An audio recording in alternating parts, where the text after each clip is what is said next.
It's that time of the year again. Time for haunted hay rides, carving pumpkins, pumpkin spice lattes, and horror tabletop role-playing games. And today we're going to look at 3: Camp Blood, Bloody Appalachia, and Greasers and Ghouls from Bloat Games. This is one episode you don't want to miss. All today on Dungeon Craft.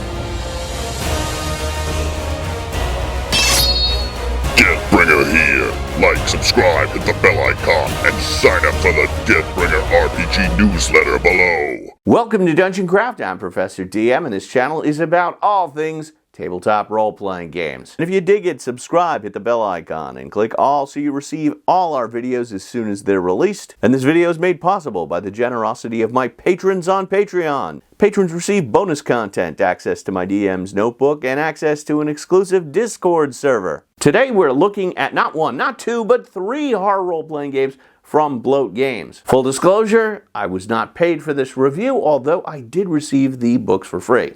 And with that out of the way, let's get into it. These titles are all from Bloat Games, and they include Camp Blood, which is a Friday the 13th style game, Bloody Appalachia, a grindhouse 1970s Texas Chainsaw Massacre kind of game, and we have Greasers and Ghouls, a 1950s creature feature style horror game, which is a little bit lighter in tone. All 3 of these titles are hardbound, 120 pages, and they include a system as well as a setting and scenario generators. One of the best features is the character sheet is on the back of the book. I am so tired of struggling to hold books flat on copy machines. Here, it's just on the back of the book, and you just lay it down on your copy machine and press copy. And if it looks familiar, that's because it is. We got strength, intelligence, wisdom, dexterity, constitution, charisma, 3d6 down the line. We have an extra stat. Survival points go up to 5, and it's suggested you start these games with 5 survival points. They allow you to re-roll. And then we have the saving throws. And anyone familiar with Dungeons & Dragons will immediately recognize it. You roll high, add your attribute, add your skill if you have any, and you try to beat the target number. Terror checks are like sanity checks in Call of Cthulhu. You're rolling a 20-sided die, adding your mods, trying to beat that target number. If you don't, you might be stunned or faint or run away or gain a madness point. Classes include stereotypical 80s stuff: the athlete, the badger scout, the camp counselor in training, the lascivious teen, party animal, prankster, snob, snoop, and so forth. And each of these have their own skills, and you progress in levels just like in D&D, and you get to improve slightly. But in this game, you are always a victim. You only have about 8 to 10 hit points, and they don't really increase that much over time like in traditional D&D. I imagine using this system for convention play or Halloween one-shots where you play, and if people have a good time a couple months later or a year later, you can run a sequel. There are lots of skills. They're pretty much self-explanatory. Stealth allows you to do just what you think it does. So does trick riding. You can Marty McFly on your skateboard. Combat system covers range, prone, unarmed attacks, and so on and so forth. But you pretty much know all that if you know how to play D&D. The critical hit table and critical fumble tables are a lot of fun if you roll that natural 1 or that natural 20. And I love this random table. We have types of summer camps and adventure hooks, so you can create your own original adventure and fight monsters like cocaine bears, runaway Sasquatches, demented nurses, and hockey mask killers. I absolutely love this Who is the Killer chart. You can just churn out hundreds of combinations. So if your game is a hit, it's easy to make a sequel. This is the setting, Camp Red Ivy, and it's a generic camp where you can set your many adventures. Moving on to Bloody Appalachia. Great cover, by the way, absolutely terrifying. Same system, different classes, like you could be a filmmaker, an emergency technician, the final girl. The Game Master section describes the setting, Bloodworth Hollow, which is in the backwoods of Kentucky. And there we have the Hooper family, an obvious homage to Tobe Hooper.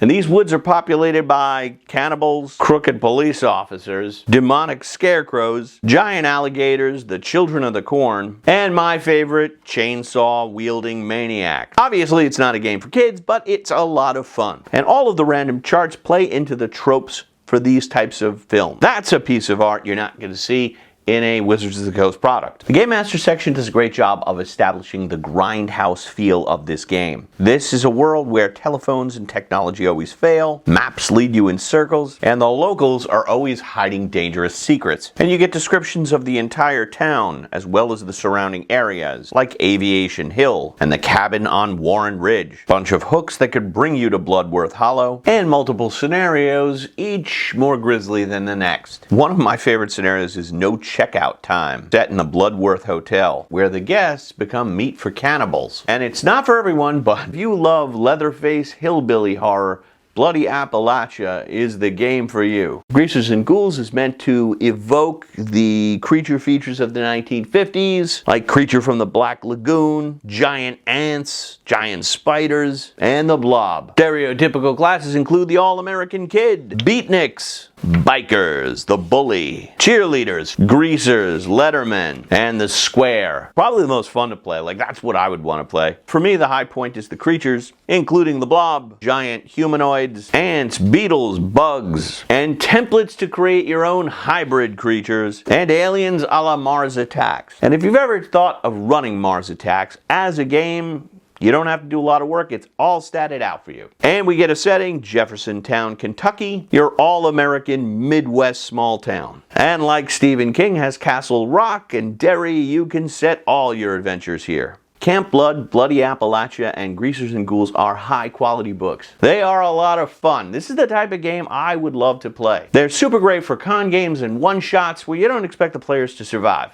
But they do offer character progression in case they do. You can always make a sequel. And the great advantage of these games is they're super accessible. Anyone familiar with Dungeons & Dragons will instantly know how to play. Gory stuff to be sure, but I gotta say, these games are made with a lot of love and a ton of fun. This is the type of video I really like to do. I love spotlighting independent game companies, and Bloat Games makes terrific stuff. They also make Dark Places and Demigorgons, which is the Stranger Things role-playing game. I just find their stuff is a lot of fun. The great thing about Dungeons & Dragons is it's really malleable. It can be used with almost any genre. I know some people don't think so, but particularly with survival horror, I think that, yeah, you just have characters that have very few hit points, and you have slightly different classes, and you're ready to go. That idea that you have to teach everyone a new game system, especially for a one-shot or a Halloween game or something at a convention, that could slow things down, take up like a half an hour just explaining the rules. Camp Blood just allows you to jump right into the action, and I want to stress there are tons of random charts in these books, and you can come up with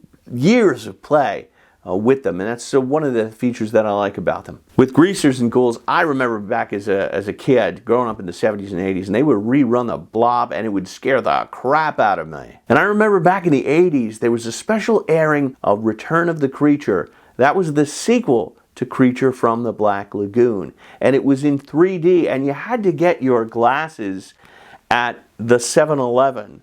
And I remember inviting all my friends over to watch it on the television, and we were all wearing our glasses in the basement. That's one of the fondest memories of my life. And life was so great before cable and cell phones. What the hell happened? And I could just imagine doing a creature feature or The Mask. Remember that movie, The Mask? Put the mask on now, and just having everybody wear like weird 3D glasses and having, roll the dice and, holding it out to them. There's just so many fun things you can do with any of these genres, and these books will really help you do it. And it's just great to support great companies like Bloat Games. I really want to see them succeed, so check them out at the links below. If your friends aren't interested in slaughterhouse survival horror, Solo Bloody Appalachia is kickstarting now, and there's a link to that below as well. Now I got to do whatever it is I do. Thanks so much for supporting me and independent creators. May all your rolls be 20s.